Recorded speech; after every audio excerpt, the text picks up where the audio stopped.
আসলে নির্বাচনের বিষয়টা আলাদা, আজকের এই মারার হিসাবটা আলাদা। কারণ যখন নির্বাচনে একটা দল চাইতেছে যে আপনারা অনেকে আমরা দেখতেছি যে আজকে বিএনপি লোকরা অনেকেই বক্তব্য দিতেছে যে আমাদের এই নির্বাচন পিছিয়ে দেওয়ার জন্য তারা একটা হলে যে গুজব ছড়াইতেছে। আরে ভাই, আপনাদের নির্বাচন পিছিয়ে কিভাবে দেবেন? মারছে তো আপনাদের লোক। আপনারা যদি তাদের আপনারা এখন যে তারা যদি না মারে, তাহলে আপনি তাদেরকে দলের লোক হলে তাদেরকে বহিষ্কার করলেন কেন? দলিত মনে করে আওয়ামী লীগ মনে করে বিএনপির লোকজন মারছে, তাহলে নির্বাচন পিছিয়ে দেওয়ার কোন ধরনের পায় তারা? আকর্ষণ শোনেন, সারা জীবনে একটা দিন দেখছেন যে দলই মনে করেন অন্যায় করবি যদি প্রমাণ হয় তাকে বহিষ্কার করলাম, এটা আমার দলের লোক না, তাকে ইয়ে করলাম। কিন্তু এই বহিষ্কার করে আপনি দেশের কি আপনারা দেখাতে চান? আপনাকে উনকে 2-4-5টা নেতা চলে গেলে তো কিছু হবে না, কিন্তু আপনারা বিএনপিরা তাদেরকে ধরে আইনের কাছে তুলে দিলে হবে না, তাদেরকে আপনারা ফাঁসি কার্যকর করেন না কেন? বাংলাদেশে এমন আইন চাই সন্ত্রাসী এবং যাদেরকে প্রকাশ্য হত্যা মামলা দিলে আপনি ফুটেজ পাওয়া যায়, আই সাক্ষী প্রমাণ হয়, 24 ঘন্টার মধ্যে ফাঁসির ব্যবস্থা করেন, তাহলে দেখবেন এদেশে থেকে সন্ত্রাস বন্ধ দেবে।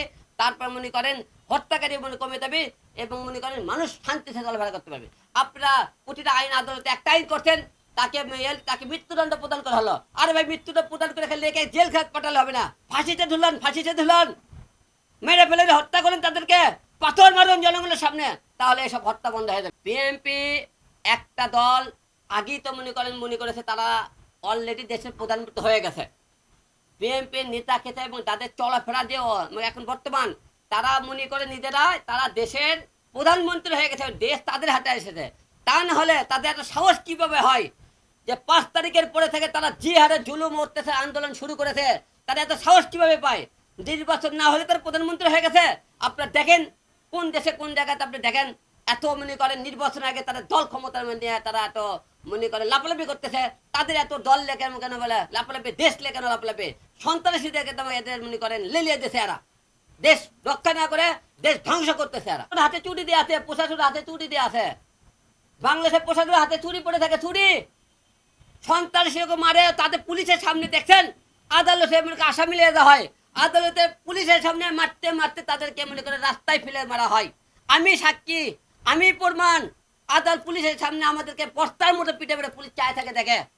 আপনারা পুলিশের কথা বলেন, পুলিশ দিলে এত কিছু আইন দিলে হতো, তা পুলিশ তাদেরকে প্রকাশ্য পাওয়া মাত্র কিসের তারা তার জেলখানা ধরে দেয়? ওই আসামি প্রকাশ্য গুলি করে মারলো না কেন? গুলি করে মারে না কেন তাদেরকে? সন্ত্রাসী কেন জেলখানা দেবে? পুলিশের কর্তব্য শালা হত্যা সন্ত্রাসী কি কথা পাথর দিয়ে মারছে। কালকে সোহাগের হত্যা যে 4 জন মামলা ধরতে ছিল, ওর জেলখানা কেন নিয়ে যাওয়া তাহলে? প্রকাশ্য গুলি করে মার, পাখির মতো মার তাদেরকে, তাহলে সন্ত্রাসী বন্ধ হয় কিনা? সোহাগের পরিবার কোনো বিচার পাবে না। কি বিচার পাইছে দেখছেন?